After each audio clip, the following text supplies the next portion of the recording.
What's up, everybody? Justin here, back with a new video in my series of videos. This is only my second ever video in this series. This is my Feuds in Wrestling series 1984. Check out the playlist Feuds in Wrestling. I started with 1983 because that's the year I was born, 1983. I didn't start watching wrestling until 1987. Is when I started watching when I was 3 years old. So Feuds in Wrestling 1984. Again, check out the playlist Feuds in Wrestling. This is my second ever video about Feuds in Wrestling, and I'll do every single year from 84, 85 all the way up to 2019, 2020. This series could go on like 2 more years. It depends how many videos I want to do about Feuds in Wrestling. 1984. Had great feuds in the NWA, WWF, AWA, WCCW. And Mid-South, and also, NWA was Mid-Atlantic Wrestling, NWA. So first we're going to start with Dusty Rhodes, the American Dream, baby. Dusty Rhodes, Ric Flair had a great feud going into Starrcade 84. The first of 2 Starrcades they would main event. Starrcade 84, it was either called The Gathering or The $1 Million Challenge. Dusty Rhodes, Ric Flair, bottom line, they had a great feud in 1984. Check it out. If you have the WWE Network, check it out. Watch Mid-Atlantic Wrestling in 1984, and like September, October, November, they built up Starrcade 84. Dusty Ric Flair had a great feud in 84 and had a damn good feud also in 85. So Dusty Ric Flair, one of the best feuds of all time, started in 84. Ric Flair, Harley Race in the NWA Mid-Atlantic. They feuded in 84 for a little bit, or maybe a couple months.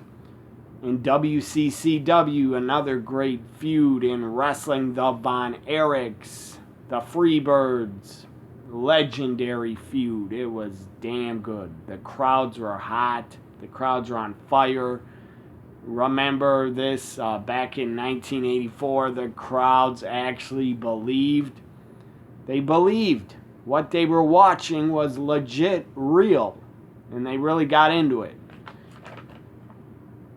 And I would never use the F word when talking about pro wrestling. I'll never use the F word when I talk about it, because inside the ring, to me, I don't care that it's scripted. To me, the in-ring action is real, because you could get injured at any time. If you're not a good professional wrestler, or if you fuck up, you could drop someone on their damn head and they could be paralyzed. So Von Erichs, Freebirds, WCCW in 1984, one of the best feuds of all time. In the WWF, you had Wendy Richter, Fabulous Moolah. They feuded for a while. Wendy Richter actually defeated the Fabulous Moolah in 84 to win the title, the women's title, and she ended Fabulous Moolah's 28-year title reign.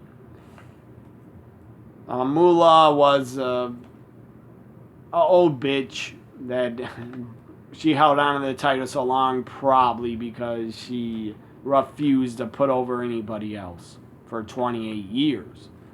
She probably only put over Wendy Richter because Vince McMahon Jr. probably paid her a ton to do it. Moolah was a bitch. She was not very giving. She was not very helpful, especially to the women wrestlers she trained. I don't know the real story, if she abused women or not, or pimped them out and put them on drugs. I don't know. But to me, just Moolah seemed like a miserable woman that didn't want to give up her spot ever. In like 84, she was probably like late 50s or 60s, probably. She was on top way past her prime, and she shouldn't have been. So Wendy Richter wins. That was good to see. I think later, after WrestleMania 1, she would be screwed. Literally, the first screw job. She was screwed and left the company. So, more feuds from the WWF that kicked off the war to settle the score on MTV. One of the highest rated wrestling shows ever. The war to settle the score. Great feud in 84, Rowdy Piper, Hulk Hogan. And they had the main event on MTV. The war to settle the score. Rockin' Wrestling Connection was getting together. And the rating was one of the biggest ratings of all time for a pro wrestling show. The second biggest rating probably, I think, was Andre Hogan in 1988, February, on the main event on NBC. So Hogan Piper, really good feud in 84. Again, they headlined on MTV in the main event of the war to settle the score. Back to the NWA, a really good feud. Tully Blanchard, Ricky Steamboat feuded over, I think, the TV title. Or the US. I think it was a TV title. So more NWA feuds. Jimmy Valiant, the Boogie Woogie Man, feuded with Paul Jones for a lot of 84. That was a good, entertaining feud. In the NWA or Florida, Ric Flair feuded with a heel, Wahoo McDaniels. Yes, Wahoo McDaniels, really good worker. The guy was a heel at one point in 84. I always saw he's a babyface, but I know he's a heel because I watched a lot of those Mid-Atlantic wrestlings. I watched, I don't know, like 3-4 months of them so far on the network. And Wahoo was a heel, Ric Flair was a babyface before, like way before Starrcade 84. Let's go to the AWA. They had a good feud. The Road Warriors against the Crusher and Baron Von Raschke. Really good tag team feud. The Road Warriors, basically, they were young guys. They basically just beat the shit out of the Crusher and Baron Von Raschke. The Crusher's a longtime partner. The Crusher, the guy was born in my home state. He was born in Milwaukee, so that's very cool. But anyways, the Crusher's a longtime tag team partner for a long time was Dick the Bruiser. He couldn't wrestle anymore, or he had health problems. So Baron Von Raschke basically took Dick the Bruiser's spot. Another good feud from the AWA, I think is AWA or Memphis, this feud. Road Warriors, Fabulous Ones. Really good tag team feud. They both beat the shit out of each other in the Fabulous Ones. Steve Keirn and Stan Lane got the crap beat out of them, but they kept getting up and fighting back. I think it's in AWA or Memphis Wrestling. Another good feud. Let's go to Mid-South. Mid-South Wrestling. Ted DiBiase, Hacksaw Jim Duggan. Really good feud. Really hot feud. In 84. I think they feuded more in 85 than 84. Let's go to WWF. Andre the Giant feuded with Big John Studd and Ken Patera for a while. Ken Patera and Big John Studd cut. They actually cut. First they knocked out Andre, then they cut his hair. Andre was pissed. I remember on a Tuesday night Titans, the talk show where Vince McMahon was the host. Or he was the host. Vince kept grilling Andre, saying okay, I know they cut your hair, but he said Big John Studd is putting money on the line at WrestleMania. Well, this was probably 85, Tuesday Night Titans, before WrestleMania, but Andre got pissed.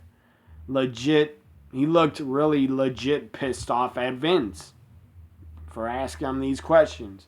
He's like, Andre, they're putting money on the line. Bobby Heenan, Big John Studd are putting up money. What are you going to put up? Are you going to put your career up? Andre was like, no. He's like, I'm not putting my career up. Why would I do that? And then Vince kept grilling him. He was like, well, Andre, you're going to be looked at as a coward. And then Andre stood up, grabbed Vince, pulled him up on his feet. He's yelling at Vince. Could have tore Vince's head off. And Andre's like, I'm not putting up nothing, and just pushed Vince back. And then Andre left the set. And Vince was angry. He knocked over a cup, and they went to a commercial. So anyways, Andre, Big John Studd, Ken Patera was a really good feud. Big John Studd, Bobby Heenan, Ken Patera kept coming on Tuesday Night Titans in 84, mocking, making fun of Andre, that they cut his hair. And Big John Studd kept calling Andre Andrea. That was not smart, because in the ring, Andre would basically beat the shit out of Big John Studd because he didn't like him, because he kept stepping over the top rope. And Andre, I guess, told him, quit doing that, or that's why Andre didn't like him, because he kept stepping over the top rope. And Andre thought he's the only one that deserved, I guess, to step over the top rope. Big John Studd, the guy was a really nice guy. From all the stories I heard, the guy was super nice, but Andre hated him. Sometimes Andre could be a miserable giant. Angry, miserable giant. And I don't blame him for being angry. Because the guy was probably uncomfortable every damn day of his life. So now let's go to Mid-South. Really good feud. Butch Reed. Hacksaw Butch Reed against Hacksaw Jim Duggan. The Battle of the Hacksaws. Also another good feud from Mid-South. Hacksaw Jim Duggan and JYD against Jim Cornette's Midnight Express. Really good feud. More Mid-South. JYD and Butch Reed. And Buddy Landell with Butch Reed and JYD had a really good feud. At one point they beat the crap out of JYD, and I believe they tarred and feathered him. Or maybe they did that to someone else. I'm not sure, but I know at one point Butch Reed pulled out a can of paint on Mid-South in 84. Pulled out a can of yellow paint and opened it with a paintbrush and started painting on JYD. Painting a yellow streak, yellow paint. This was legit real paint, it looked like to me. Started painting a yellow streak down JYD's back. If I was JYD, that would have pissed me off. Legit. But it got a ton of heat on Butch Reed. Butch Reed, the guy is really, really good in the ring. The guy looked jacked. The guy was a beast in the ring. So, more Mid-South. Really good feuds in wrestling from Mid-South. The Rock and Roll Express, the Midnight Express. And that became a legendary tag team feud. It went to Mid-South. It was in Mid-South. Wrestling first, then it went to the NWA, then it went to WCW. And then it probably, or not really, it kind of went to Smoky Mountain, but Stan Lane was part of the Heavenly Bodies with Tom Pritchard at the time, so it wasn't the Midnight Express. But still, you had the Rock and Roll and Smoky Mountain Wrestling. The Rock and Roll Express were there. Again, Stan Lane, Jim Cornette. So that's like 50% of the Midnight. So one more feud in wrestling from 84 from Mid-South Wrestling that was really good. Hacksaw Jim Duggan against the Russians. The team of Nikolai Volkov and Crusher Cruise Ship. Really good feud from Mid-South. In 84, Mid-South was on fire. They had some really good TV, some really good episodes on the network, and some really hot feuds and really good Hall of Fame talent that was feuding. Buddy Landel was not a Hall of Famer, but he was in a good feud with Butch Reed was his partner against JYD. So there it is. Feuds in Wrestling 1984. Hope you enjoyed it. I gave you feuds from Mid-South, WCCW, WWF, NWA, Mid-Atlantic, and AWA. Next, Feuds in Wrestling will be on the year 1985 and some of the best feuds that happened in 1985 in wrestling. I don't know when I'll shoot the video, but I'll do one before 2020's here. I'll do 1985. Hope you enjoyed Feuds in Wrestling 1984. Have a great weekend, everybody. Bye for now.